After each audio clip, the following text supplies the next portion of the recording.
Welcome back to the reading of Rebirth, my memoir. If you just stumbled upon this video now, I just want to let you know I'm in chapter 33. I've been reading chapter by chapter, and you can go back to the beginning so you get the reading in sequence because we're almost at the end. So it may not make a lot of sense if you just jumped in now. I want to thank you for your patience. I had a power failure a couple days ago, and I'm in the Caribbean right now on my way out. So I had a few things to take care of. So that kind of threw me off. But I'm back and I'm going to finish the reading. For those that have been messaging me that they're on the edge of their seat and they want to know what happens next, we're going to finish this before I get back to Toronto. So I'm reading chapter 33. Again, like, share if you like the story, if you know someone who might, press that like button so it reaches the people who are meant to hear the story. Subscribe so you know when the next chapter drops. Send me your questions if you want me to answer them during the Q&A. So send me questions, put them in the comments. Thank you for being here. Chapter 33 is entitled Children's Aid. I pleaded with Maro just 1 week of peace. No more emergencies, crises, or second guessing. Just 1 week dedicated to bonding as a family and focusing on Evelyn. I needed to clear the chaos from our minds and start fresh. He reluctantly agreed. But the next morning, a loud, insistent knock echoed at the door. It wasn't a regular knock. It was a demand. My heart tightened and I froze. Then I quietly tiptoed to the front window and peered out. 2 silhouettes stood on the porch, their presence imposing even in silence. I didn't need to see their faces to know they were from Children's Aid.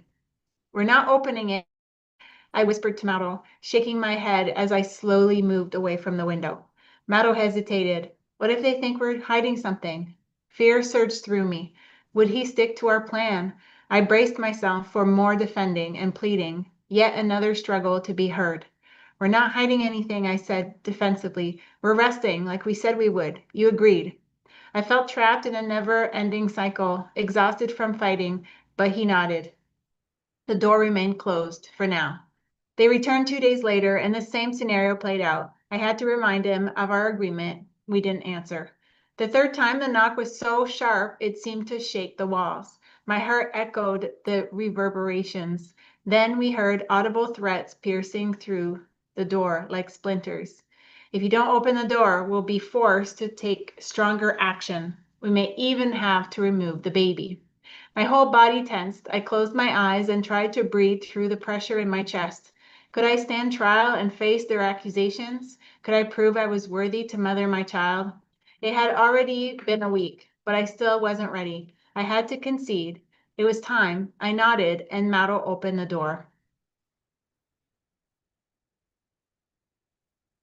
I stood in the living room, hunched over Evelyn's bassinet, clinging to her warmth as she slept soundly, unaware of the turmoil surrounding her. Light from the open doorway spilled across the floor, catching us both in its beam. The 2 women stepped inside without hesitation, their faces drawn, their eyes scanning the room. They looked stern, even angry, ready to act. Fear wrapped itself around my heart like smoke in a sealed room, forcing me to gasp for air. Then their eyes zeroed in on me.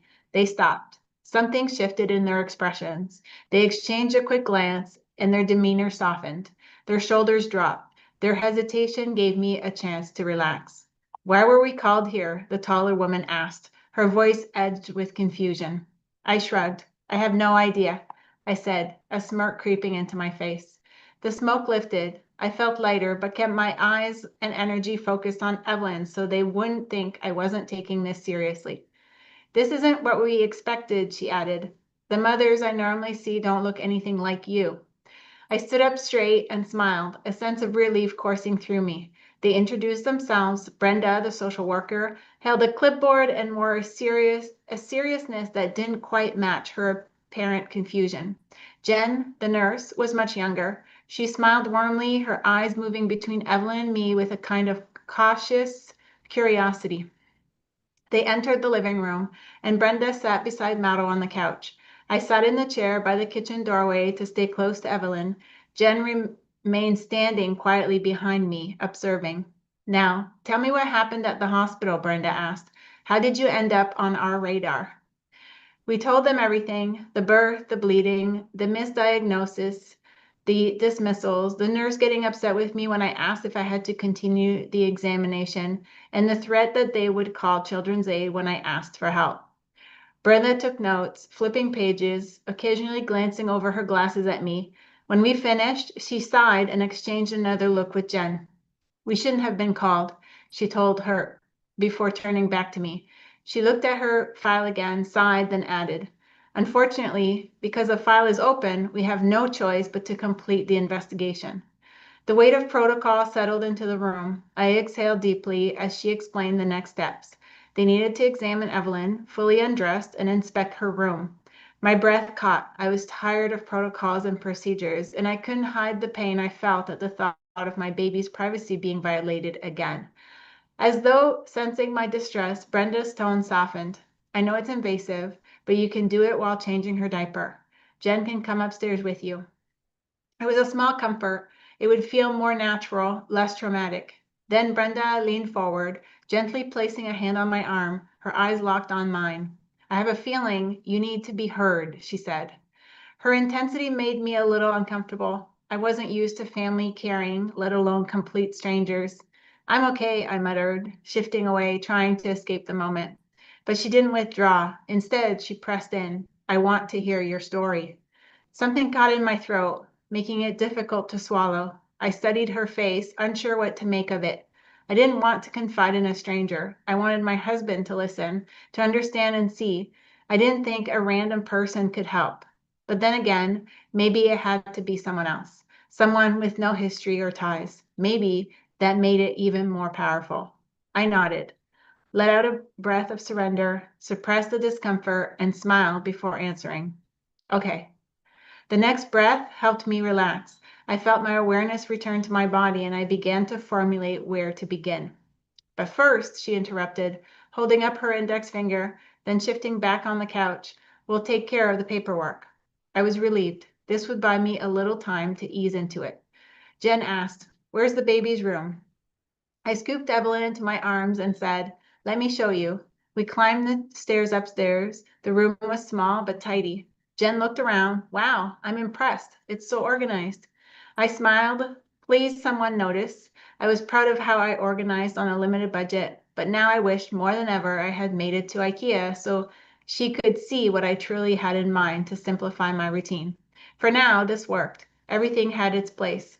I laid Evelyn on the makeshift change table, an old dresser I'd stripped and refinished, with a pad on top. Jen pointed to the wool diaper cover I revealed under Evelyn's onesie. You use cloth diapers? Only cloth, I said. I don't like plastic. As I changed Evelyn, Jen watched, visibly impressed. You're really good at this, she said. You must have a lot of babies in your family. I looked up to meet her gaze. None, I replied. My brother had a boy 10 years ago, but he separated from the mother and they moved to Ottawa. At the time, I didn't think his mom liked me very much, so I didn't get to see him often. Other than that, no babies. She tilted her head. Then where did you pick up the know-how? You're a natural. I wanted to say, God is training me, but instead I shrugged and said, books. She frowned. Reading isn't the same as doing. I practiced things in my head, I said, exchanging a sideways glance. Her expression made me chuckle. I know it sounds strange, but it's a thing. It's called shadow boxing. Athletes visualize performance to build skill. The brain can't tell the difference. I seem to do that naturally, even before I knew it was a thing. She scanned the room again. Well, however you learned it, it's working. Her words lit something in me, landing deeper than she knew. For the first time in weeks, someone had acknowledged that I wasn't just surviving or stable or safe. I was competent. Once Evelyn was dressed again, I lifted her to my chest, head over my shoulder, then turned to Jen for instructions. She smiled. That's it, she said. We're done. We descended the creaking staircase together back to the living room. Mauro and Brenda were talking. Brenda shuffled some papers as she silently scanned Jen's face in an obvious attempt to determine how things had gone upstairs. Jen became animated as she updated Brenda about what had impressed her, Recapping what she had shared with me upstairs, Brenda stood, papers in hand, and said, "Great, we're done for today. One additional follow-up visit is required. Unfortunately, it's protocol." I felt uneasy again. She glanced at Mallow, adding, "If it were up to me, this visit would have ended before it started." Then she looked at me again, a little more softly. "I would very much like to hear your story. I think you need to tell it. You and I will talk at the next visit." I nodded, glad she hadn't forgotten, but my initial apprehension turned to disappointment. It wouldn't be today. I shrugged it off. It gave me something to look forward to at the next visit. A few days later, Mallow answered a call from Brenda. She told him the file was closed. The visit had been so far outside the norm, they decided not to pursue it further. She hung up without mentioning wanting to hear my story. There would be no follow-up or chance to be heard. I felt the sadness grow before resigning myself. I was used to people not being interested in hearing what I had to say. When I was younger, my mom would ask about the movies my brother and I saw. I'd light up, diving into every detail, scene by scene, character by character, circling back whenever I remembered something important. Nothing excited me more than retelling a story in minute detail. It wouldn't be long before she'd raise a hand, interrupting me mid-sentence. "Let your brother explain," she'd say. He'd sum it up in one sentence, sometimes just a few words, and that was all she wanted. Satisfied, she'd nod and turn away, leaving me mid-breath, forced to swallow my feelings. Over time, I learned to bury my excitement and keep quiet. Summarizing has never been one of my strengths. I lived in the details, the nuance, the deeper truths that don't fit into sound bites and connections that unfold slowly, yet meaningfully. If someone stays with me long enough, few people do. Too much information in too little time overwhelms most, which makes finding that rare soul willing to ride that tide with me all the more thrilling. Kate and Julio can meet me there on our camping trip. I overwhelmed them. It was too much too soon. I saw it unfold, the way truth confronts, the way we cling to our reality and feel pressured when someone speaks a different one. It feels like a threat, a death of sorts, but I couldn't help myself. Sometimes that's what's needed, the tearing apart so the false parts of us can fall away. Later that week, as tension rose, I reminded Mauro, "Father Mario said to listen to me. Remember?" He frowned, but we didn't tell him everything. "Then why didn't you?" I asked. "That's why we went." He shrugged, offering no answer. It was all for nothing. Mauro still couldn't hear me. Maybe no one could. The feeling that I was not meant to be heard reverberated in my soul like a recurring theme I couldn't escape. But I knew I had a story to tell, even if no one was listening yet. And that is the end of chapter 33. If you like the story, like and share. Click that like button so that it reaches people who are meant to hear it. Leave something in the comments. Let me know you're here. Let me know what is developing, your thoughts, insights, feedback. Make sure you're subscribed. And thank you so much for being here. And I'll see you in the next